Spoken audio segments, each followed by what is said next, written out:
Guys നമ്മളെല്ലാവരും കൂടെ ഉത്സവത്തിന് റെഡി ആയിട്ട് നിൽക്കുകയാണ് കേട്ടോ. അപ്പോൾ വിചാരിച്ച എല്ലാവരുടെ ഔട്ട്ഫിറ്റ് കാണിക്കാന്ന്. അങ്ങനെ എല്ലാവരും കൂടെ ഓരോരുത്തരായി ഇങ്ങനെ വരികയാണ് കേട്ടോ. നമ്മുടെ ചിറ്റമ്മയും അമ്മാമ്മയും മാത്രം ഉത്സവത്തിന് വന്നില്ലായിരുന്നു. സുൻട്രാപ്പയാണെങ്കിൽ ഔട്ട്ഫിറ്റ് കാണിക്കാൻ ഭയങ്കര മൂഡ് ഓഫ് ആയിരുന്നു. പക്ഷെ അനിയും കൂടെ നല്ല ആക്റ്റീവ് ആയിരുന്നു.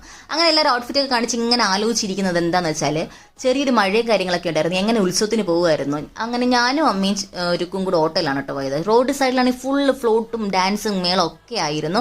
ചെന്ന് കയറിയപ്പോൾ തന്നെ നമ്മൾ നടുവിലക്കരയുടെ ഫ്ലെക്സും ത്രിമൂർത്തികളെയൊക്കെ കണ്ടിട്ടുണ്ടായിരുന്നു. നല്ല ഭംഗിയുണ്ടായിരുന്നു കാണാനായിട്ട്. അതിൻ്റെ ഇടയ്ക്ക് എൻ്റെ അമ്മ മിസ്സായി പോയായിരുന്നു. അമ്മ തിരക്കുള്ള തത്രപ്പാടിയിൽ നിന്ന് എങ്ങോട്ടൊക്കെയോ പോയോണ്ട് എനിക്ക് നല്ല രീതിയിൽ കാണാനും പറ്റിയില്ല. അഭിപ്രായമാണ് കേട്ടോ. 10-21 ആന ഉണ്ടെങ്കിലും പക്ഷേ എൻ്റെ ഫ്രണ്ട്സും എൻ്റെ റിലേറ്റീവ്സും എനിക്ക് അറിയാവുന്നവരൊക്കെ സ്റ്റാറ്റസും സ്റ്റോറി ഒക്കെ ഇട്ടിരിക്കുന്ന ഈ നടുവിലക്കരയിൽ ഈ ത്രിമൂർത്തികളാണ്.